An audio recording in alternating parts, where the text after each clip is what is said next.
जेव्हा आपली जवळची व्यक्ती बोलणं थांबवते तेव्हा काय करावं? तेव्हा करा हे 10 उपाय. कधी कधी आयुष्यात अशी वेळ येते जेव्हा आपल्या खूपच जवळची, आपल्या हृदयाच्या आतली व्यक्ती एकदम गप्प होते, संवाद बंद करते आणि आपण गोंधळतो. मी काय चूक केली का? मी काही दुखावलं का? असे प्रश्न मनात फेर धरतात. त्या व्यक्तीच्या प्रत्येक शांततेत एक टोकाची वेदना असते, पण खरं तर त्या गप्पीच्या मागे असतो एक आक्रोश, जो आपल्याला ऐकूच येत नाही. आणि म्हणूनच आज आपण बोलणार आहोत. अशी वेळ आली तर आपण काय केलं पाहिजे? काय केल्याने नातं तुटणार नाही, तर अधिक घट्ट होईल आणि आपल्या माणसाला पुन्हा विश्वासानं बोलायला भाग पाडेल. नंबर 1, शांत रहा. लगेच निष्कर्ष काढू नका.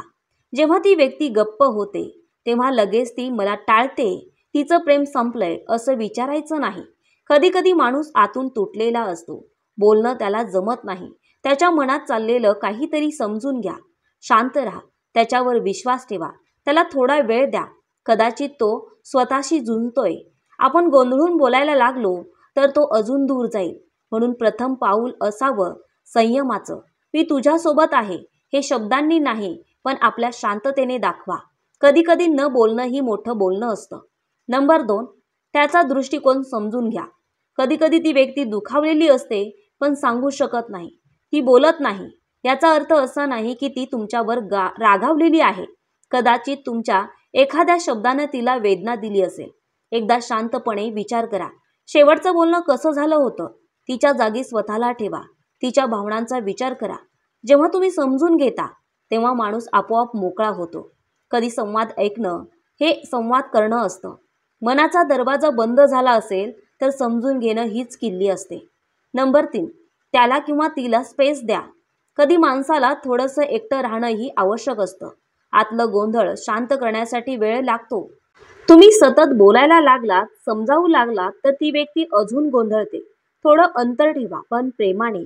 मी इथेच आहे, जेव्हा हवे असेल तर बोल असं सांगू द्या. ही स्पेस म्हणजे नात्याला विराम नाही तर विश्रांती आहे. कधी कधी माणूस स्वतःशी बोलून झाल्यावरच दुसऱ्याशी बोलू शकतो. त्याला तो वेळ द्या. त्या वेळेतही तुमचं प्रेम कमी झालं नाही हे दाखवा. नंबर 4, मोकळेपणाने संवाद सुरू करण्याचा प्रयत्न करा. जेव्हा वेळ योग्य वाटते तेव्हा अगदी साध्या शब्दात संवाद सुरू करा. तुला काही बोलायचं आहे का?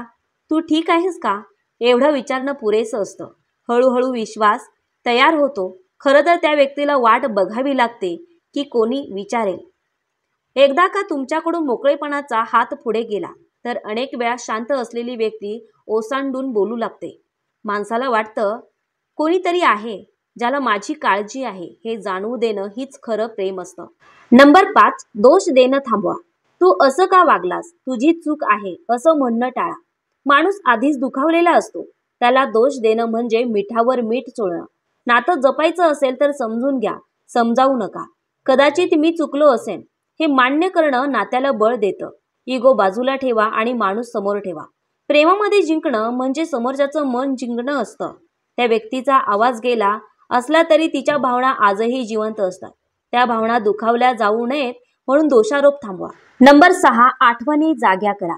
कधी माणूस हरवलेला असतो आणि आठवणी त्याला परत आणतात. तुम्ही एकत्र घालवलेला वेळ, खास क्षण, लहानसं काही याची आठवण करून द्या. आपण एकदा असं केलं होतं असं सांगताना डोळ्यात ओल येते. त्या भावनांनी माणूस वितळतो. आठवणी म्हणजे नात्यांचा आरसा असतो. त्यात खरं प्रतिबिंब दिसतं. मनात खोल दडलंय पण त्या आठवणी त्याला बोलायला भाग पाडतात. कधी कधी एक छोटीशी आठवणही संवादाची सुरुवात ठरते. त्या क्षणांना परत जिवंत करा. नंबर 7, स्वतःवर काम करा. कधी नातं थांबतं कारण आपण बदललेलो असतो, पण आपल्याला कळत नाही. आपल्या बोलण्याची, वागण्याची, स्वभावाची पुनर्तपासणी करा. मी कुठे काही कमी करत आहे का हे स्वतःला विचारा. स्वतःमध्ये सुधारणा केली तर माणूस तुमच्याकडे परत येतो. माणसं दूर जातात पण आत्मपरीक्षण त्यांना पुन्हा जवळ आणतं.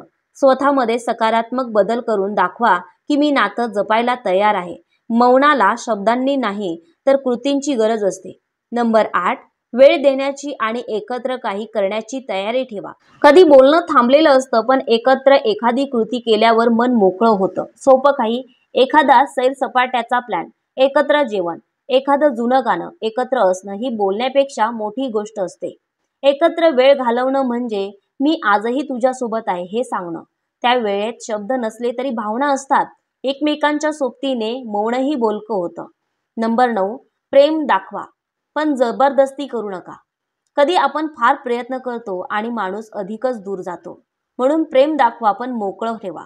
माणूस जेव्हा तयार असेल तेव्हा तो बोलू लागेल. मी इथे आहे, तुझी वाट बघतोय, एवढं सांगणं पुरेसं असतं. प्रेमाचं खरं रूप म्हणजे समजून घेणं, थांबणं आणि तग धरणं. त्याला वेळ द्या आणि तो जेव्हा बोलेल तेव्हा फक्त ऐका. तो संवाद तुम्हाला अजून जवळ आणेल. नंबर 10, नात्यावर विश्वास ठेवा. शेवटी नातं मजबूत असेल तर ते बोलणं बंद झालं तरी टिकतं. विश्वास ठेवा की ही फक्त एक अवस्था आहे, शेवट नाही. प्रेम आहे म्हणूनच वेदना आहे आणि म्हणूनच यामागे एक अर्थ आहे. मनातून साथ सोडू नका. कधी कधी एक शांत प्रेम संवादापेक्षा मोठं असतं.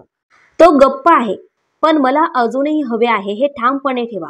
ज्याच्यावर आपला खरा विश्वास असतो त्याचं मौनही आपलं वाटतं. नातं म्हणजे एक फक्त बोलणं नाही तर एकमेकाला समजून घेणं असतं. कधी मौन हे आरडाओरडाहून अधिक बोलकं असतं. आपल्या शब्दांनी नातं जपता येतं पण आपल्या संयमाने ते अधिक मजबूत करता येतं. जी व्यक्ती आज गप्प आहे ती उद्या तुमच्या समोर मौन मोकळेपणाने बोलेल.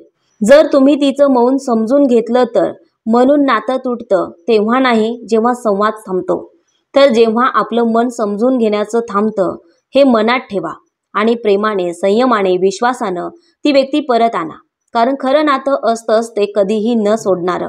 व्हिडिओ आवडला असेल तर व्हिडिओला लाईक, शेअर करा आणि अशाच नवीन मोटिवेशन व्हिडिओसाठी आपल्या चॅनलला सबस्क्राईब नक्की करा. धन्यवाद.